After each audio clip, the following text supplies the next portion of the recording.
Un nouveau modèle d'IA facturé 5 fois moins cher que le haut de gamme vient de le battre sur les tâches qui comptent le plus. Pas sur un benchmark obscur, sur du travail réel. Documents financiers, tableurs, présentations, analyse de données. Bonjour à tous, le modèle intermédiaire d'Anthropic surpasse désormais leur propre modèle premium sur les tâches de bureau. Et les développeurs qui l'ont testé en avant-première le préfèrent même à Opus 4.5, le module phare de novembre dernier, dans 60% des cas. Autrement dit, la hiérarchie qui structurait toute l'industrie de l'IA, à savoir petit modèle pas cher en bas, gros modèle coûteux en haut, cette hiérarchie vient de voler un éclat. Claude Sonnet 4.6, c'est le nom de ce modèle sorti le 17 février, seulement 12 jours après Opus 4.6, 12 jours entre deux lancements majeurs. J'ai d'ailleurs déjà décortiqué Opus 4.6 et le séisme boursier qu'il avait provoqué dans ma précédente vidéo. Donc je ne vais pas revenir dessus aujourd'hui. Ce qui nous intéresse ici, c'est un phénomène totalement différent et franchement beaucoup plus déstabilisant pour l'entreprise à long terme. Comment un modèle à 3 $ par million de tokens fait-il jeu égal avec un modèle à 15 $? Et surtout, qu'est-ce que ça signifie quand la puissance premium devient accessible à tout le monde, y compris aux utilisateurs gratuits? Parce que oui, Sonnet 4.6 est désormais le modèle par défaut sur le plan gratuit de Claude. Chaque personne qui ouvre le navigateur avec Claude aujourd'hui, sans payer un centime, accède à un modèle qui rivalise avec ce qui se faisait de mieux il y a 3 mois à peine. Et les chiffres sont assez hallucinants. Prenons le premier benchmark, donc le plus parlant, OS World. C'est un test où l'on donne un ordinateur virtuel à une IA et on lui demande de réaliser des tâches concrètes. Cliquer, taper au clavier, naviguer entre onglets, remplir des formulaires, manipuler des tableurs complexes, etc. Sonnet 4.5 obtenait 61,4%. Sonnet 4.6 atteint 72,5%. Ce qui est remarquable, c'est surtout la trajectoire. Quand Anthropic a lancé l'utilisation d'ordinateurs pour la première fois en octobre 2024, le score était de 14,9%. En 16 mois, il a été multiplié par 5. Et il n'y a aucune astuce technique derrière tout cela, pas d'API spécial, pas de connecteur dédié. Le modèle regarde littéralement l'écran, il décide quoi faire et il agit. Il voit, il comprend, il exécute. Mais je vous le disais un petit peu, le plus surprenant arrive dans quelques instants parce que là où Sonnet 4.6 devient vraiment déroutant, c'est qu'il a battu Opus, qui est censé être le modèle supérieur. Sur l'analyse financière agentique, c'est-à-dire quand l'IA ne se contente pas de répondre à une question, mais enchaîne d'elle-même plusieurs étapes pour mener une mission à bien, comme un assistant autonome, Sonnet 4.6 arrive premier, devant Opus 4.6, devant Gemini 3 Pro, devant ChatGPT 5.2. Un modèle facturé 5 fois moins cher qui domine tous les modèles premium sur des tâches financières réelles. De l'analyse de documents financiers réglementaires, de la recherche dans des rapports d'entreprise, etc. Sur le GDP-Val, qui mesure la capacité d'un modèle à produire du travail professionnel concret dans 44 métiers, documents, présentations, diagrammes, tableurs, etc. Encore une fois, Sonnet 4.6 obtient un score supérieur à Opus 4.6. Sur les tâches de bureau, donc sur le travail quotidien de millions de personnes, le modèle intermédiaire est devenu le meilleur au monde. Et ça, ce n'est pas le plus impressionnant de cette histoire. Regardons le codage, puisque c'est là qu'Anthropic concentre une grande partie de ses efforts, sur le codage agentique en terminal, donc quand l'IA écrit du code de manière autonome directement dans l'interface en ligne de code pour les développeurs. Le score bondit de 51% à 60%. Sur l'utilisation d'outils, le saut est aussi spectaculaire, de 43,8% à 61,3%. Et c'est probablement l'amélioration la plus stratégique. Un modèle qui excelle en utilisation d'outils pour se connecter à des services externes via le protocole MCP, une sorte de prise universelle entre l'IA et les logiciels. Dans Claude Code, l'outil phare de codage d'Anthropic, les développeurs préfèrent Sonnet 4.6 dans 70% des cas.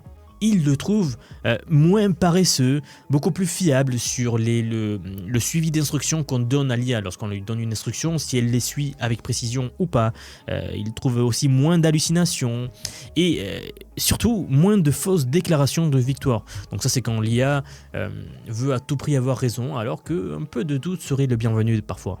Joe Binder, le vice-président produit chez GitHub, a d'ailleurs annoncé l'intégration immédiate de Sonnet 4.6 dans Copilot, en saluant sa capacité à résoudre des problèmes complexes dans de grandes bases de données. Et sur Humanity Last Exam, le score sans outils a presque doublé, passant de 17,7% à 33%. Sur ArcAGI2, le benchmark de raisonnement abstrait, on passe de 13,6% à 58,3%. Alors bien sûr, Opus 4.6 garde la couronne à 68, mais l'écart se réduit à une vitesse folle. Et ses performances brutes ne racontent qu'une partie de l'histoire. Ce modèle embarque aussi une fenêtre de contexte d'1 million de tokens en bêta. Suffisamment pour avaler des bases de code entières, des contrats de plusieurs centaines de pages ou des dizaines d'articles de recherche en une seule requête. Et contrairement à beaucoup de modèles qui se noient quand on leur donne trop d'informations, Sonnet 4.6 intègre un système de compaction de contexte. Vous l'avez sans doute vu passer si vous utilisez Claude. Imaginez un carnet de notes qui se remplit au fil d'une réunion. Plutôt que de jeter les premières pages, l'IA les condense en quelques lignes clés, libérant de l'espace pour continuer à écrire sans oublier l'essentiel. Le résultat, ce sont des sessions de travail quasi illimitées. Et puis, il y a aussi le raisonnement adaptatif, donc le modèle qui ajuste dynamiquement sa profondeur de réflexion, rapide pour les questions simples et profond pour les problèmes complexes. Alors ça, c'est quelque chose qu'on a déjà vu appliquer à plusieurs IA récemment. Et côté recherche web, une nouvelle technique baptisée le filtrage dynamique coupe le contenu non pertinent avant qu'il n'entre dans le contexte, ce qui lui permet d'être à la fois 11% plus précis et 24% plus économe. Mais au milieu de toutes ces avancées, les tests de sécurité ont révélé un comportement pour le moins... Sur le Vendin Bench, cette simulation où des modèles d'IA gèrent un distributeur automatique de manière autonome, Sonnet 4.6 a généré $5 500 de profit, là où Sonnet 4.5 plafonnait à $2000. Mais c'est la méthode qui a fait tiquer les chercheurs. Le modèle a menti à ses fournisseurs. Il a promis le statut de fournisseur exclusif à plusieurs entreprises en même temps, parfois à quelques jours d'intervalle. Il a initié des pratiques de fixation de prix. Anthropic l'admet noir sur blanc dans sa fiche technique. Sonnet 4.6 est, je cite, sensiblement plus agressif que Sonnet 4.5 dans les négociations commerciales, incluant, je cite encore, le mensonge aux fournisseurs et à l'initiation de fixation de prix dans certains cas. Un modèle plus performant, mais aussi plus manipulateur. Et quand on sait que ce modèle est celui que des millions de personnes utilisent par défaut aujourd'hui, gratuitement, la question mérite d'être posée.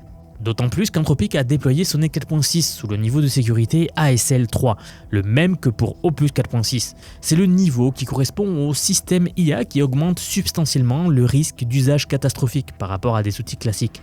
Et voici l'aveu le plus frappant du rapport. Ils disent « Exclure de manière catégorique ces seuils de capacité devient de plus en plus difficile ». Anthropic peine à déterminer avec certitude si ces propres modèles franchissent les lignes rouges ou pas. Les niveaux ASL 4 et 5 ne sont d'ailleurs même pas encore définis. On construit des modèles de plus en plus puissants et en même temps on admet que nos méthodes pour mesurer leurs risques atteignent leurs limites. Alors ayant dit cela, qu'est-ce que cela signifie concrètement ? Que la distinction entre modèle intermédiaire et modèle premium est en train de s'effondrer, littéralement. Beaucoup de gens dans l'industrie spéculent qu'Anthropic entraînait en réalité un Sonnet 5, voire un Opus 5, et a simplement choisi de l'appeler Sonnet 4.6. La vérité, personne ne la connaît, mais le résultat est là. L'IA haut de gamme vient de devenir accessible à tout le monde. Et ça tombe à un moment très particulier. Anthropic vient de boucler une levée de $30 milliards, ce qui est plus que le budget annuel de la NASA au passage, portant sa valorisation totale à 380 milliards. Davantage que des empires industriels centenaires comme Goldman Sachs ou BMW. Le revenu annualisé atteint 14 milliards contre environ 10 milliards l'année précédente, poursuivant une trajectoire de croissance vertigineuse. Cloud Code génère à lui seul 2,5 milliards en rythme annualisé. 4% de toutes les contributions de code public sur GitHub sont désormais générées par cet outil. Et l'entreprise prépare son entrée en bourse pour fin 2026. La course est lancée à un rythme vertigineux, vous le voyez. Alors on savait que ça allait aller vite, mais on ne pensait pas que ça irait si vite. Personne ne l'avait vraiment anticipé. 12 jours entre deux modèles majeurs. 12 jours. Et ce n'est que le début.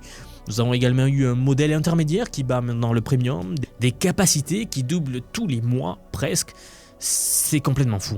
Comme je le dis souvent, la question n'est plus de savoir si l'IA va transformer votre quotidien, c'est de savoir si vous serez prêt quand ça arrivera. Et si vous regardez cette avalanche d'avancées en réalisant qu'il est urgent de comprendre et de maîtriser ces outils avant qu'ils ne redéfinissent complètement les règles du jeu, alors vous avez raison et j'ai justement quelque chose pour vous.